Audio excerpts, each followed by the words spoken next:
our brothers, the Taliban, we won't comment on them from a political point of view, because that's not the nature of our talk today. But let us comment on them for an accomplishment that they and only they were able to do in the modern world. In the modern world, between America, Great Britain, China, Russia, Germany, France, Japan, Italy, between the major countries in the world, the drug trafficking is a business and an industry of over $78 billion a year.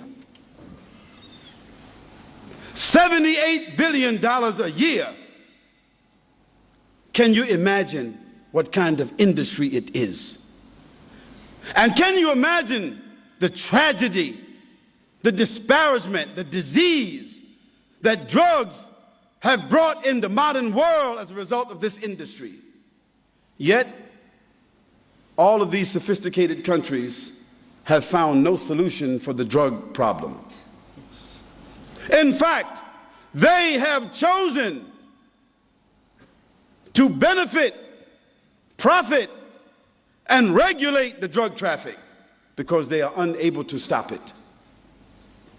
Yet, consider this. The Taliban in Afghanistan became an official government after the defeat of the Russians. And at that time, Afghanistan was the major theater, corridor in the world for drugs. 61% of all of the heroin of the world was produced between Afghanistan and China. And the Russian gangsters, criminals, were the ones that controlled this industry. Part of the war of Afghanistan had to do with drugs. Not oil, not gas, but drugs. When the government of Russia was defeated and pushed out of Afghanistan, Afghanistan became immersed in civil war. We know that, isn't it? Civil war. That civil war had two sides. The atheists, the socialists, the communists among the Afghanis, and the Muslims who wanted to follow the Quran and the Sunnah. The North, the Northern Alliance, who themselves were related to the Russian gangsters, who were mostly Muslims who had adopted socialism, atheism, who themselves were criminals. They wanted to continue the enterprise of drugs after the Russians moved out. They wanted to continue the industry of prostitution, gambling, all of this here. And the Muslims said, no, we won't continue that. We want to establish Islam. And they began to have wars between them. One of the groups that were insisting upon the Quran and the Sunnah were called the students. In the Arabic language, the students is Talib or Taliban. And on one occasion, those atheists, socialists, communist Afghanis, those criminal Afghanis, they entered some villages and they raped the women. And some of those women escaped. And they ran to seek protection with those students. And those students, they sought to get a fatwa from their shuyukh. What should we do about these Muslims who did this act? Those scholars said they should be punished. They are criminals, and the hukum is to find them and kill them as criminals. Those students then took their weapons and gathered themselves together as a group and called themselves the Taliban, and they began to seek the honor of those women who were raped. And they went from village to village town to town, until in a 2-year period of time, they conquered all of Afghanistan. 2 years.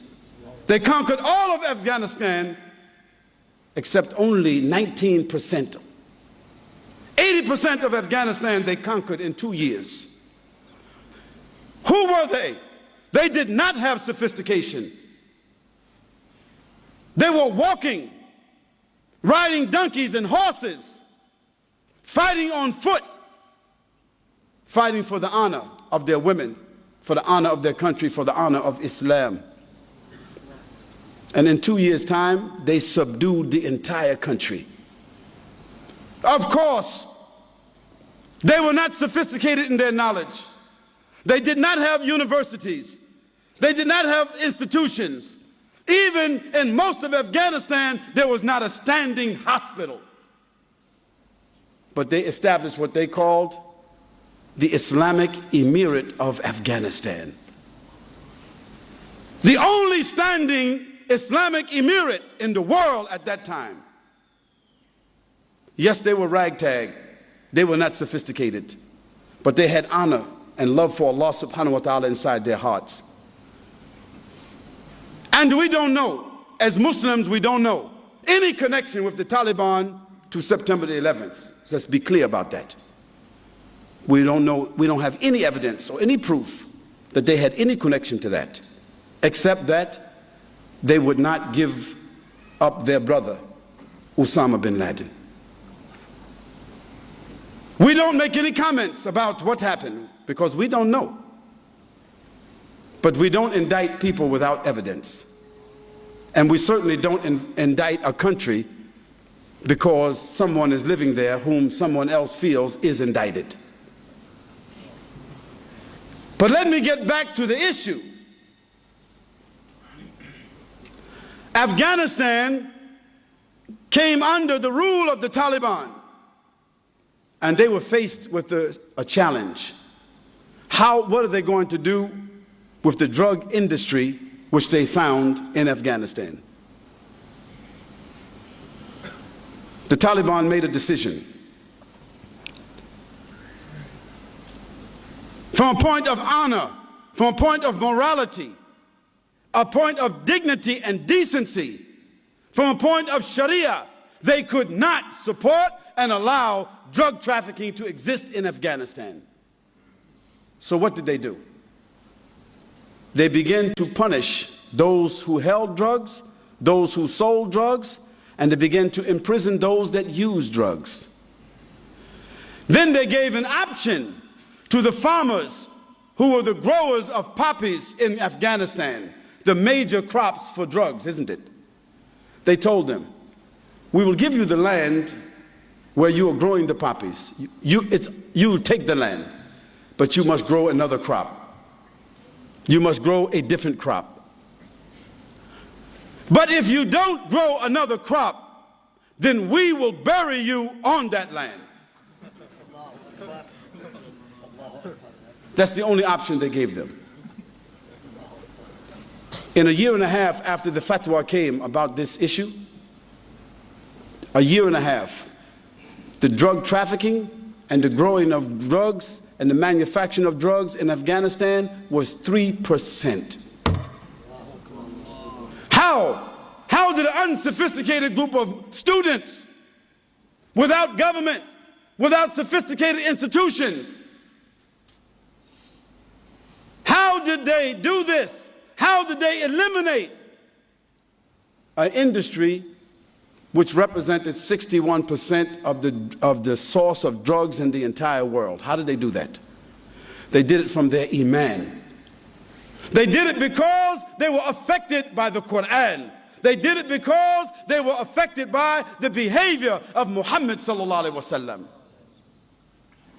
And this is why I say, as an example, that Islam, and only Islam, has the properties by which to affect the human being's consciousness, to design and regulate his morals, and even to regulate governments, so that even governments themselves are forced to adhere to rules of decency and dignity.